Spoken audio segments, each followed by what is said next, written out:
Hey everybody, here I am with another household tip that's going to save you a bunch of money. It's how to replace that switch on the front end on top of the dishwasher. Okay, it should apply to all the dishwashers that have basically the same kind of switch, so the same principle applies to all. All right, so there's one thing I have to say.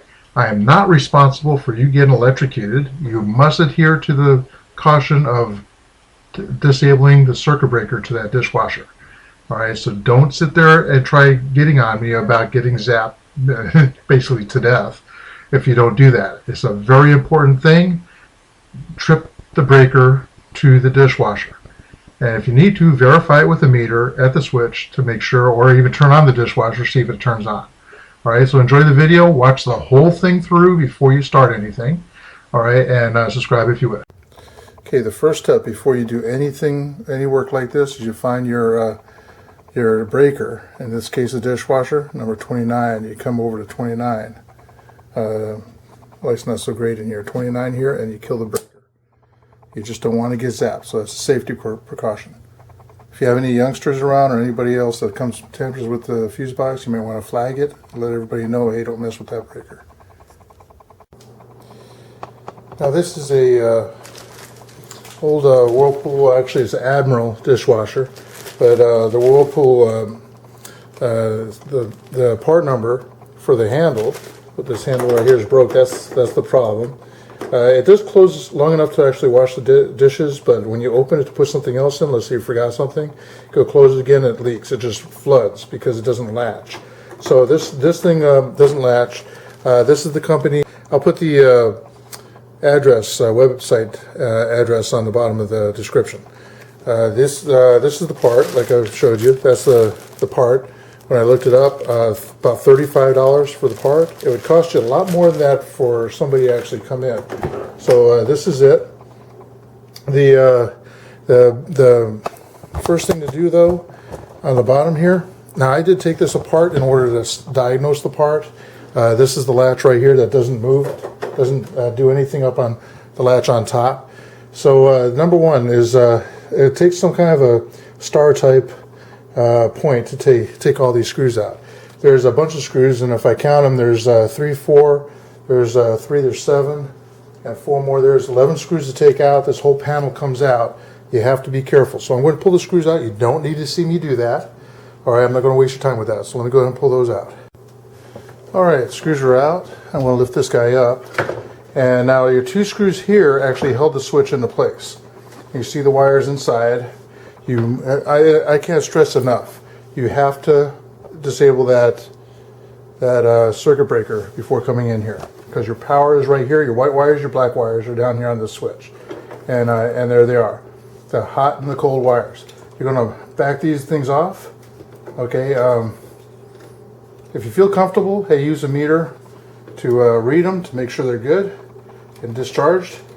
But you're going to go ahead and back them off, and you're going to you don't really need to unplug this guy because we're not messing with it. We're replacing this switch.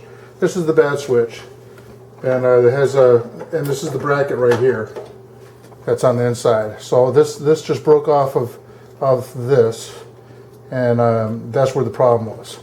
So that's what we're going to do. The switches look pretty shot also.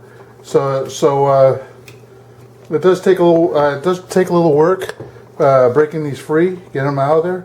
So if you need to, you can push this guy right here back, and the whole switch here will come out, and you can try working with that.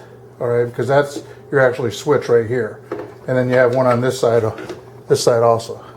So I'm going to try breaking this off, and if I find an easy way to do it, I'll bring you back and show you. Alright, I did back it off a little bit, and all it took is a needle nose on this and wiggling it back and forth, and eventually they'll come out. Alright, so there they are. And one of the, you need to get all this metal out of here. Alright, and hopefully you don't ruin the harness when you do this. But we have to get that out, and it did. It came out. Alright, that's going to go on. The new one has all the metal already on it. So that's what we need to really be careful on. All right, remember that your black goes to black and the white goes to white. That's a good way of doing that, because you don't want to, I don't think it'll really bother it if it's backwards, but you know, I call it politically correct. That's what you want to be. All right. Right now, if our breakers were plugged in when we're doing this, we'd be getting lit up, and you probably wouldn't survive. That's the importance of de-energy. So it does take some work. You need needle nose and just work it back and forth. And that one just ripped apart. That was sweet. So get this one out, and it's a pill sometimes, but there it is. It's out. Part of it went inside the dishwasher, so I'm holding it to be able to. I want to get all the pieces and parts, and I got it. That's it. Hey, while you're in here, give it a good cleaning too. I'll be doing that. All right, so that's out. This is actually going pretty smooth. I got little pieces and parts all over the place. So now we take the new one. It's the one with the handle on, and it looks real clean. All right, we're gonna go ahead. I got to get my son to help me out again.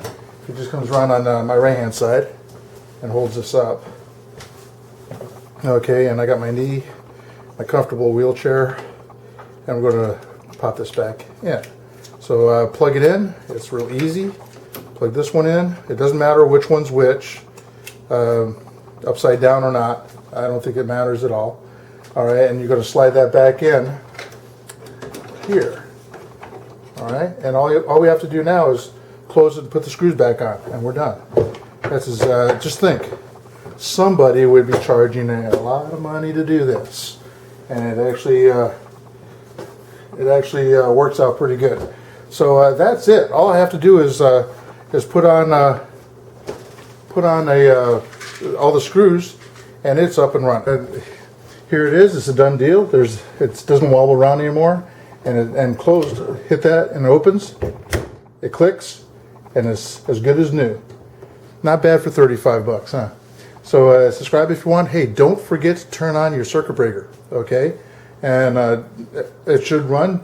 I mean, I haven't tested it, but I'm very confident. Confident as high as what I say. So subscribe if you want to see more videos, all right? This makes about 850 on online right now. Pretty cool. Bye.